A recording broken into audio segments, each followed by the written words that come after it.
How can we heal our culture wars? That's the topic that we're going to address today on Flourish-Meant. I'm your host, Tina Yeager. And today I have an amazing and very esteemed guest with a very important message. He is an ordained minister, attorney, and political strategist, and his name is Justin E. Giboney. He's the co-founder and president of the AND campaign, which is a Christian civic organization focused on raising civic literacy, promoting civic pluralism, and equipping Christians to engage in politics with the truth of Jesus Christ. Welcome, Justin. I am so honored to have you on Flourish-Meant today, and I can't wait to share your incredibly important message. I'm glad to be here, Tina. Thanks for having me. Justin, would you talk about why this issue is important to all Christians? It's not just an issue for this race or that race, this group of people or that group of people. In fact, we shouldn't even be referring to one another that way. Can you talk about why this is important for the entire body of Christ? And it always has been all throughout the history of our faith. One of the issues that we're going through now is just a massive division in the body of Christ. Sadly, whereas we should be trying to make the world reflect the church, I think the church is kind of reflecting the world. And so whether it's racial divides, partisan divides, those are breaking up churches and all kinds of issues. And a lot of this is based kind of on a culture war view of how to engage. Now, the issues that we engage in regards to the culture war are important, but I think it's how we engage, how we see others, especially our opposition, and how we see ourselves. I thought this book could really speak into that for Christians. And I appreciate you tackling this topic. Did you find that you were getting some pushback when you were writing and speaking about this from certain people? Of course, there's pushback. I think there are many Christians, whether they're on the right or the left, that are extremely ideological, and they've kind of locked in some of these ideological conclusions. And so once you push back against that, you're going to have people that get upset. But for the most part, a lot of Christians were looking for this answer. A lot of Christians feel like, hey, I believe in the Bible, I believe all those things, but I don't necessarily fit completely on one side of the culture war or the other.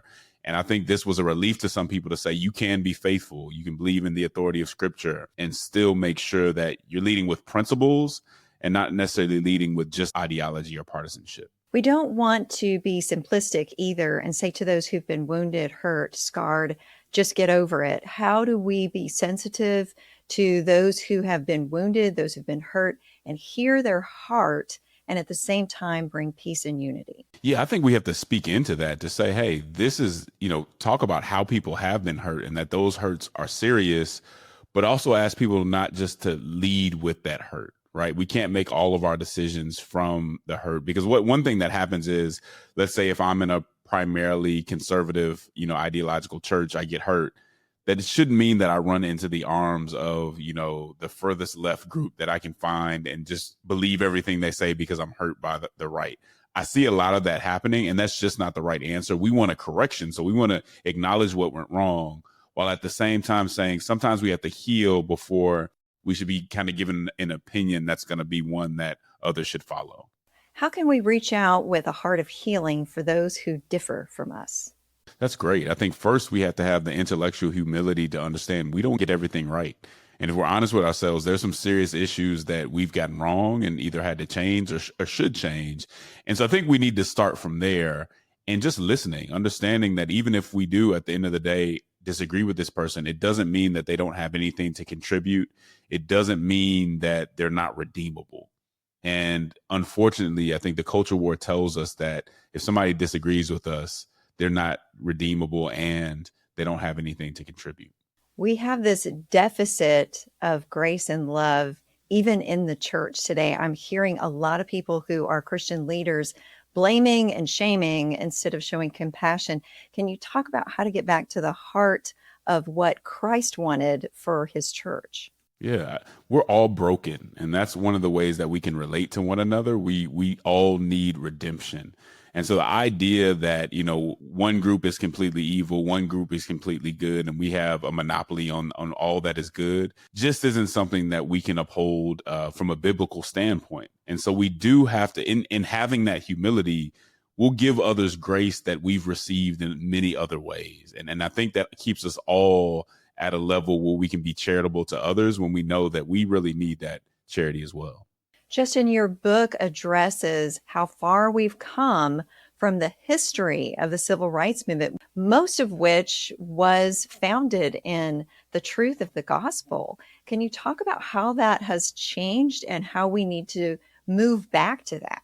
Yeah. So when we talk about the courage that you saw coming from the civil rights movement, the aspiration that they had, all of that came from their devout faith and their belief in the authority of Scripture and the promises that they received from Scripture and from Jesus.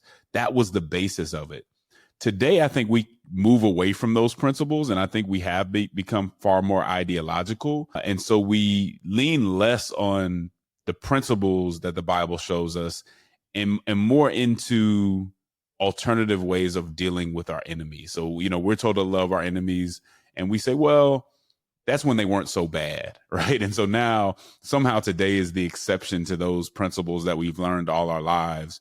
But I want to show people through the civil rights movement, that's proof of concept, that these aren't just theories that you can disagree with somebody in a tenacious way and still have respect for them and know that they're made in the image of God. We have proof of concept from the civil rights generation that can actually happen. It's happened in history, even when we had people who are going through a lot more than we're going through today. Including the people in Scripture. The people in the book of Acts went through some really serious torture and martyrdom situations where they were truly persecuted. And that's where these words came from in the beginning. I think we've gotten away from really reading the Bible and understanding that. Can you talk about some specific differences between what you're saying is ideology, which sounds nice? I mean, ideology, that sounds like an ideal, right? So a lot of the things that people are promoting, they sound a little bit good. They sound very attractive. They sound very true, yet they're different from the truth with a capital T. Can you specify what are the differences between those? Yeah, the big one that I talk about in the book is because we have this good versus evil framework that we work from. Number one, it keeps us from examining ourselves. And the Bible always tells us to examine ourselves. It keeps us from being able to have a nuanced view of an opinion or an issue that we come into contact with. We have to realize that instead of having the good versus evil framework, it's better to have an understanding of our brokenness, the sin within us, and also the image and God of God within others. And that's something that you do see from the civil rights movement. They understood, even if you listen to the songs, even though they were being oppressed, that they could respond to evil by becoming evil.